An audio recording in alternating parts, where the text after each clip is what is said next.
చాలా మజా అనిపిస్తుంది. కాశ్మీర్ని హెవెన్ ఆన్ ఎర్త్ అని ఊరికే అనలేదు. ఇప్పుడు మీరు చూస్తుంది సింధు నది. అబ్బబ్బా ఏం లొకేషన్ రా బాబు, ఇంత బ్యూటిఫుల్ ప్లేస్లో నేను ఒక్కడనే ఉన్నాను. బ్రో నేను కూడా వస్తా. అందరికీ హాయ్, నేను Praveen. Welcome back to my channel. Currently మనం శ్రీనగర్లో ఉన్నాం, కాశ్మీర్. మన హిమాచల్ ప్రదేశ్ అండ్ జమ్మూ కాశ్మీర్ ట్రిప్లో ఇది డే 10. లాస్ట్ 9 డేస్లో ఏం చేశాను అనేది కంప్లీట్గా అన్ని వీడియోస్ అప్లోడ్ చేసేసాను. వాటిల్లో షిమ్లా, మనాలి, శ్రీనగర్ అండ్ గుల్మర్గ్ ఇవన్నీ కవర్ చేశాం. ఆ వీడియోస్ చూడకపోతే ఒకసారి చూడండి, చాలా చాలా బ్యూటిఫుల్గా ఉంటాయి. Very informative videos. ఈ రోజు వీడియోలో మనం శ్రీనగర్ నుంచి సోన్మర్గ్ ట్రావెల్ చేయబోతున్నాం. సోన్మర్గ్ అనేది ఒక హిల్ స్టేషన్ అనమాట. మొత్తం స్నో మౌంటైన్స్తో నిండిపోయి ఉంటుంది. చాలా చాలా బ్యూటిఫుల్గా ఉంటుంది. అది శ్రీనగర్ నుంచి 80 కిలోమీటర్స్ డిస్టెన్స్లో ఉంది. గుల్మర్గ్ వీడియోలో మీకు చెప్పాను కదా నేను సిక్ అయ్యానని. ఇప్పుడు కూడా అలాగే ఉంది, లైట్గా ఫీవర్ ఉంది. But still I want go and explore. Hyderabad నుంచి కాశ్మీర్ వరకు వచ్చి నాకు ఒక రోజు వేస్ట్ చేయాలని అస్సలు లేదు. నేను నమ్మేది ఏంటంటే నేచర్ అనేది మనిషికి ఎప్పుడు హార్మ్ చేయదు, క్యూర్ చేస్తుంది. అదే నమ్మి ఈ రోజు బయటకు వెళ్తున్నాను. ఈ రోజు వీడియోలో కూడా లొకేషన్స్ చాలా చాలా బ్యూటిఫుల్ గా ఉంటాయి. వీడియో లాస్ట్ వరకు చూడండి, ఎక్కడ స్కిప్ చేయొద్దు. I'm very sure you will like this video. ఇంకా ఏ మాత్రం టైం వేస్ట్ చేయకుండా లెట్స్ గో. మన పక్కనే ఉన్న హోటల్కి వచ్చి ఒక టీ తీసుకున్నాను. బ్రేక్ఫాస్ట్లోకి ఒక ఆలూ పరాటా తీసుకున్నాను. దీని టేస్ట్ అయితే నాకు చాలా నచ్చింది. ఇప్పుడే మన బండికి పెట్రోల్ ఫిల్ చేయించాను. ఇంక ఎక్స్ప్లోర్ చేద్దాం పదండి. ఇప్పుడు మనం శ్రీనగర్లో మెయిన్ సెంటర్ దల్ గేట్ దగ్గర ఉన్నాం. ఇక్కడి నుంచి సోన్మర్గ్ వెళ్ళడానికి ఒక 2 hours పడుతుంది.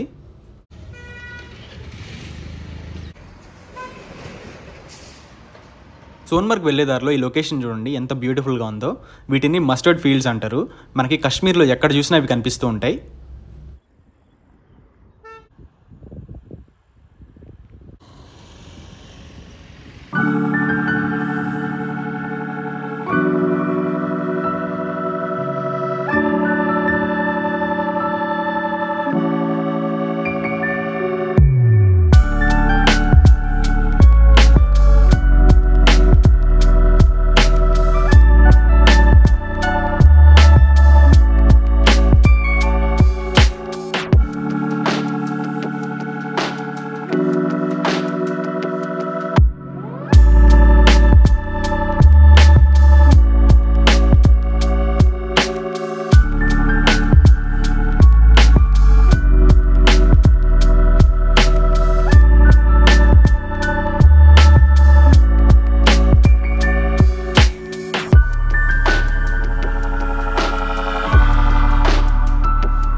ఇప్పుడే సోన్మర్గ్ విలేజ్ రీచ్ అయ్యాం. వచ్చేదారిలో నాకు 3 గంటలు పట్టింది.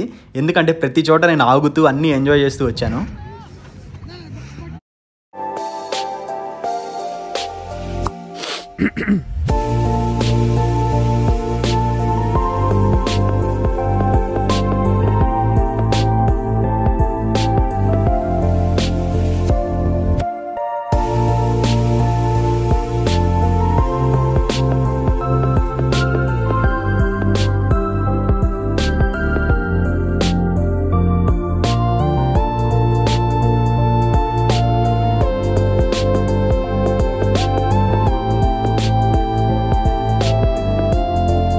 So this is Sonmarg. చూస్తున్నారు కదా ఎంత బాగుందో. ఆ మౌంటైన్ చూడండి ఎంత బాగుందో. అండ్ ఇక్కడికి వచ్చిన తర్వాత నాకు ఎందుకో యాక్టివిటీస్ ఏం చేయబుద్ధి కావట్లేదు. జస్ట్ అలా వ్యూస్ని ఎంజాయ్ చేయాలి అనిపిస్తుంది. అండ్ ఇక్కడ నేను చాలా మందిని చూశాను. మోస్ట్ ఆఫ్ ది పీపుల్ వస్తారు, ఏదో హడావిడిగా మొత్తం అన్ని యాక్టివిటీస్ చేసేయాలి అని, ఏదో ఒక రేస్లో ఉన్నట్లు హడావిడిగా ఉంటారు. ఏంటో మరి నాకు అర్థం కాదు. అన్నీ ఎంజాయ్ చేసేయాలి అనుకుంటారు. బట్ ఎంజాయ్మెంట్ అది కాదు. ప్రశాంతంగా కూర్చొని అలా వ్యూస్ ఎంజాయ్ చేయాలి. అలా నేను ఒక్కళ్ళని కూడా ఇక్కడ చూడలేదు. ఎంత బ్యూటిఫుల్గా ఉంది చూడండి. అసలు ఇక్కడికి వచ్చిన తర్వాత నాకు బాగలేదన్న ఫీలింగే మర్చిపోయాను.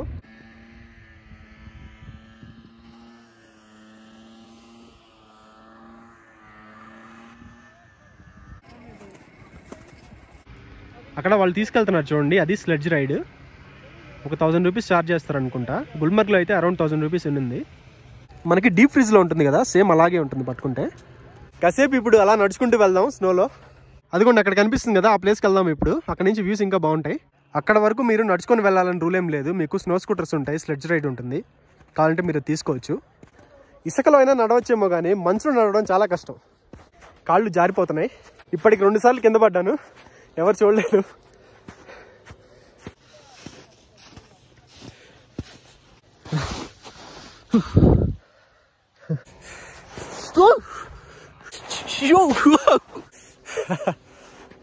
చాలా కొత్తగా ఉంది ఇలా పైకి నడవడం.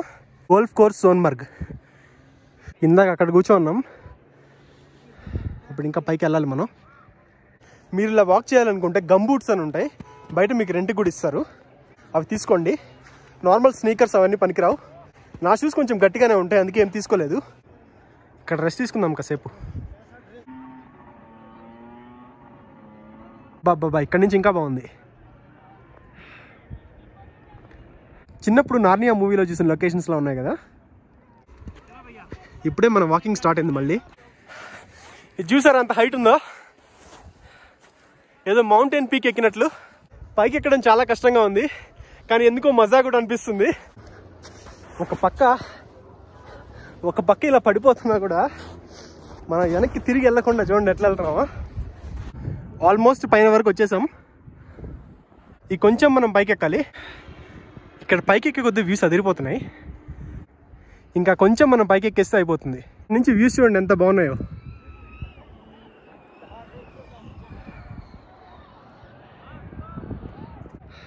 చిన్నప్పుడు ఎప్పుడో స్కూల్లో ఇలా ఎంజాయ్ చేశాను, దాని తర్వాత అయితే ఇదే.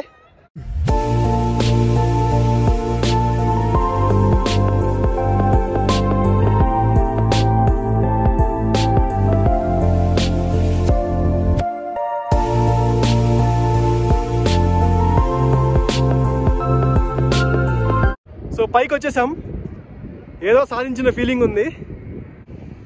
అసలు వెనక చూడండి, అసలు ఆ బ్యాక్గ్రౌండ్. కూర్చోడానికి ఇక్కడ కూడా ఉంది. ఆ మిడిల్లో హౌస్ చూడండి ఎంత బాగుందో. ఇక్కడ ఉన్న టెంపరేచర్కి స్కిన్ మీద వైట్ లేయర్స్ ఫామ్ అయిపోతున్నాయి. వచ్చేటప్పుడు కొంచెం కేర్ తీసుకోరండి. ఇక్కడికి వచ్చేటప్పుడు స్కిన్ కేర్ ప్రొడక్ట్స్ తెచ్చుకోండి, చాలా యూస్ఫుల్ మీకు.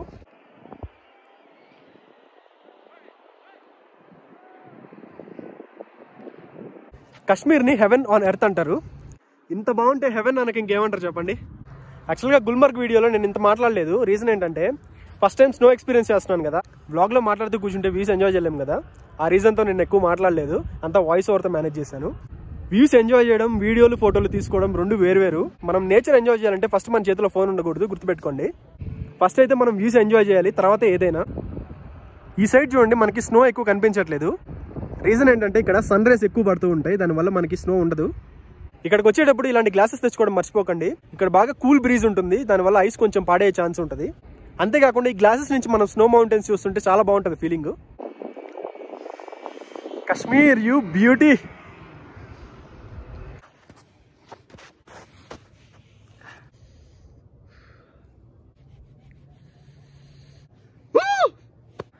చూస్తున్నారు కదా, ఇక్కడ ఎవ్వరు లేరు, మొత్తం వెళ్ళిపోయారు. ఇప్పుడు టైం సన్సెట్ టైం అయిపోయింది, కానీ నాకు మాత్రం ఇక్కడ నుంచి వెళ్ళబుద్ధి కావట్లేదు. ఏం వెళ్తామని చెప్పండి ఇలా ఉంటే. 1 లక్ష ఖర్చు అయినా పర్లేదు, ఆ ఇంట్లో ఉండాలనిపిస్తుంది నాకు. 360 డిగ్రీస్లో ఒకసారి వ్యూస్ చూపిస్తాను చూడండి.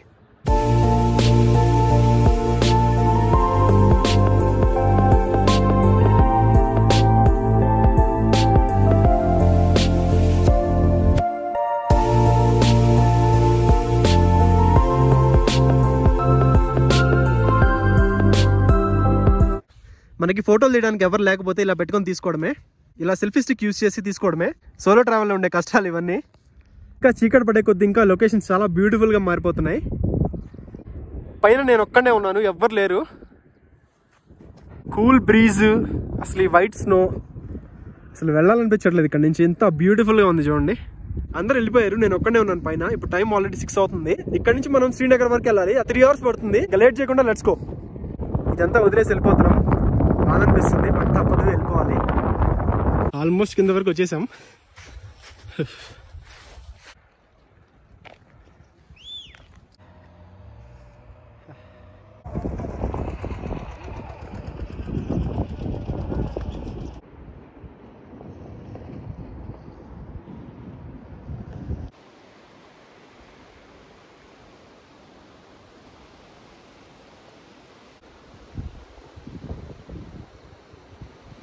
బ్యాక్ టు రూమ్, తినేసాను, ఫ్రెష్ అయిపోయాను, ఇంకా రెస్ట్ తీసుకోవడమే.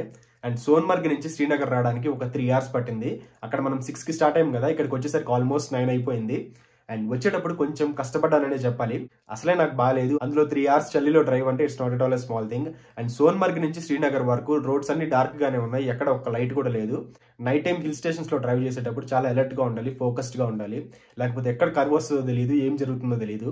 మీకు ఇంకొక ఎక్స్పీరియన్స్ చెప్తాను. ఈ రోజు సోన్మర్గ్ నుంచి శ్రీనగర్కి వచ్చే దారిలో ఎక్కడో ఒక చోట ఆగి నేను మ్యాప్స్ చూసుకుంటున్నాను అనమాట, డైరెక్షన్స్ కోసం. జనరల్ గా నాకు డైరెక్షన్స్ తెలియదు, మ్యాప్స్ ఫాలో అవుతున్నప్పుడు ఒక అతను సైడ్ నుంచి వచ్చాడు అనమాట. వచ్చి నామ్ క్యా హై కహాసే అన్నాడు.